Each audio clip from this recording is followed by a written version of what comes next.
Hello, welcome back. So today I thought I'd show you a really simple block to make, and I've just spent about 10 minutes looking through my fabric stash trying to choose different fabrics to go together, and then I thought, you know what, keep it simple. So I found this is some offcuts. This was a duvet cover. It's actually really pretty, and it just happened to be a two-tone one. So there's the right side, the spotty one, and then the flowers. So I thought, well, that's fairly easy to get hold of as two fabrics. If you wanted to, you could use a pretty sheet, you could use a stripe, you could use a floral and a stripe. You could keep it really, really simple. And what I'm going to show you how to do is how to make something called disappearing 9 patch. And it's called that because you start off with 9 patches. These are all stitched together, and then when it's stitched together, this is the cutting line.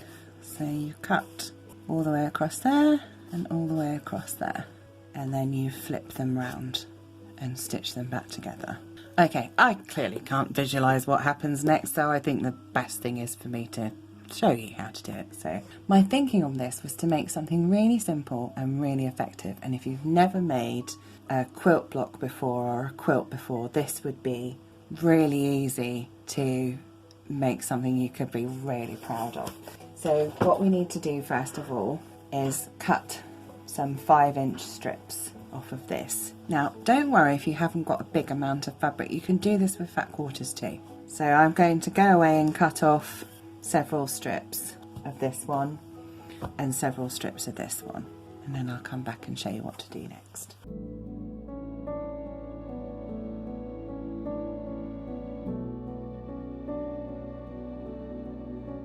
Right, so I've got a strip here. I've just neatened up one end, and I've got another strip, the contrasting one here. Now, because I'm doing strips and just 2 fabrics, this is going to be quite quick for me. If you're using many fabrics, and I hope you'll see that the possibilities are pretty much endless on how you can do this. But if you are using lots of fabrics, you might find it easier to cut squares. Personally, I hate cutting squares. And what's more, I don't need to. But what I do need to do is I need to make up 2 sections of this fabric.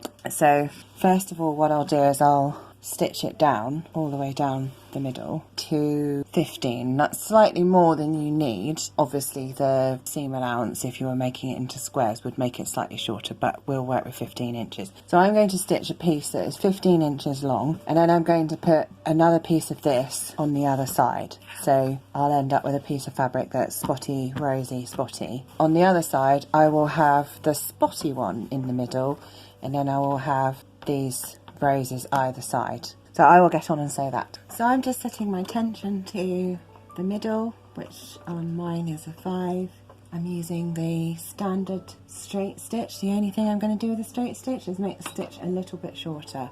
So that just means when you're cutting pieces apart, if the stitches are closer together, your seams are less likely to come undone. Well, that's the plan anyway. And then I'm just going to stitch a bit that's about 15 inches long, and of course I'm sat at the machine and I didn't measure it. But I'm using a standard needle, and I'm just using the green thread that was in the machine, and I will use a 1/4 inch seam allowance. On quilting projects and things, it's quite important if you're following a written pattern to always use a 1/4 inch seam allowance unless it says different. And then if you're making something like this, it's not as important, but the main thing is consistency. So that's the key.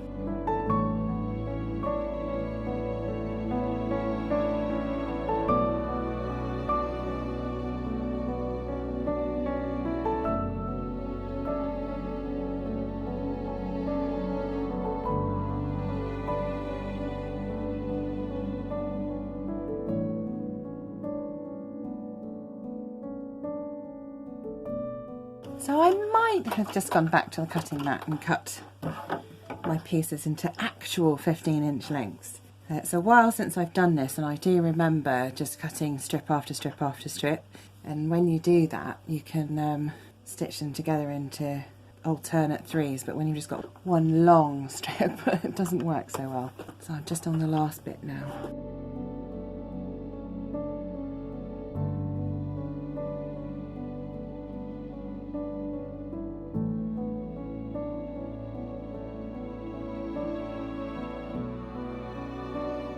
now you've got your two pieces of fabric made out of strips.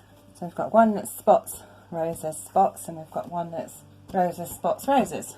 Before you do anything else, it's really important to give this an iron. And I'm not convinced this is 100% cotton, so I'm going to turn it down a bit. I always iron my seams towards one fabric. So on this one, I'll be ironing the seams towards the roses, just because it shows less than ironing them towards the spots. I did have an interesting comment somewhere on one of my videos one time about whether or not to press seams to one side or press them open. I've not taken many quilting classes, but I have been patchworking quilting for well over 30 years, and I think, in my personal experience, that pressing to one side is not only neater, it is stronger, because you've got all the fabric to pull against, whereas if you open it out, you've literally just got stitches holding it together. I did have a long think about how it would work and areas of stress and wear, and I am still of the opinion that this is the best method, so this is the one that I'll be showing. So that's all nice and neat there. So this one, because we're alternating the fabrics, again I can press towards the roses, so I'm pressing it outwards this time. So you just put the sole plate up to the seam, and then you just push it gently, and on the other side do the same thing. I think this is poly cotton. Still, it was a duvet cover, so quite likely it is. I think I bought it because I thought it was pretty. However, if I make this into a cushion or anything, I think it's going to need interfacing. It's quite thin. I don't know. Might be okay. I might just turn it into a quilt anyway. And with normal wadding batting underneath it, I don't think it will show up as so thin. See, there we are. So we've got both of them ironed. So I'll just get rid of my iron and ironing board, and then I'll do some cutting. I wish they did cutting mats in better colours. Wouldn't it be cool if you had a cutting mat that looked like wood or something, like a wooden floor? Or I know you can get them in grey, but anyway, what we need to do is cut 5-inch chunks off of this now. Just try and square it up a little bit because it's gone a little bit wonky. And you'll see, you've probably already worked out, we're going to make enough today to make 2 blocks, which will give us a good idea of what the design looks like. Okay, so there's all our bits. Okay, so if we put the different ones in 2 separate piles, we're going to make 1 block like this. So we're going to stitch together one like that, so just stitching down there, and then the other one will have the spots in the middle. So I want to sew these 2 together. So if I put that there, and then just put a pin in it, I know that that's the seam I want to stitch, and that's the direction I want to stitch from. So if I do the same with the other half as well, so that's that one there, so I just put a pin in, and then again I know which seam I need to sew. And then here's the other one, so this is the middle bit, and then these are the outside bits. So I should have just said how to match up squares, and where we've pressed to 2 different sides depending on the fabric, what you'll be able to do is you should be able to lock together these 2 points. So where the fold goes one way and where it goes the other way, you can push them into each other and you'll end up with a really good meeting point. It's a really good one to learn if you're going to be doing a lot of squares and things where there isn't anything else to cover, there's no optical illusions to disguise missing points. I mean, I'm all for just stitching stuff together and hoping for the best, but give yourself a chance.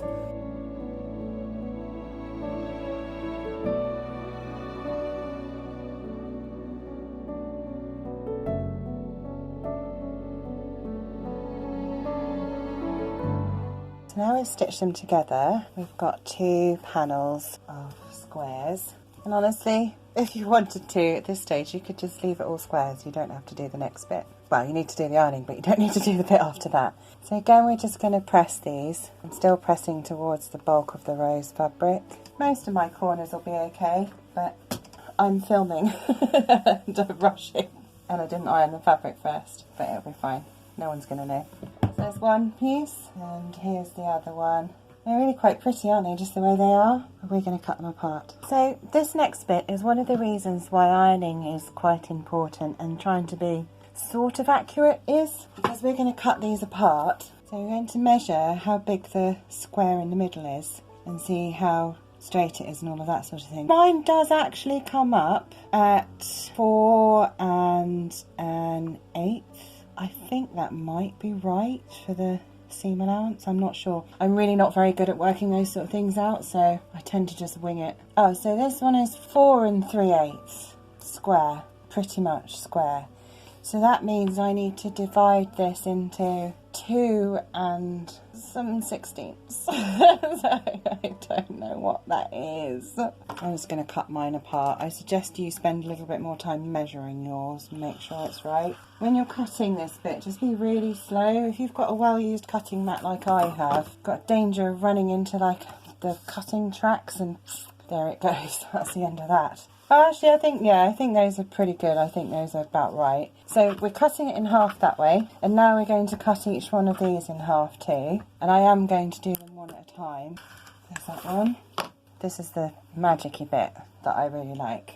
So we had it like, let me put it back how it was. So we had it in a square of 9 patches. It's called disappearing 9 patch, and that's because what you do is you rotate that to there, and you rotate that to there. And no one except a quilter would ever know that that started out as 9 squares. And you end up with this super cute little design made up of squares, strips, little tiny squares. So this was the mostly spotty one, which I'll go away and stitch together. Now this you do really need to pay attention to how you're sewing. So I would say stitch the top pair together and the bottom pair together.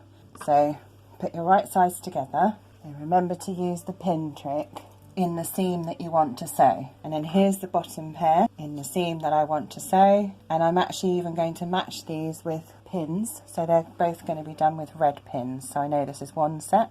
And then here's the other square of 9 patches. And I think we should cut this one apart and see what this looks like too. This is our rose one that we've cut apart.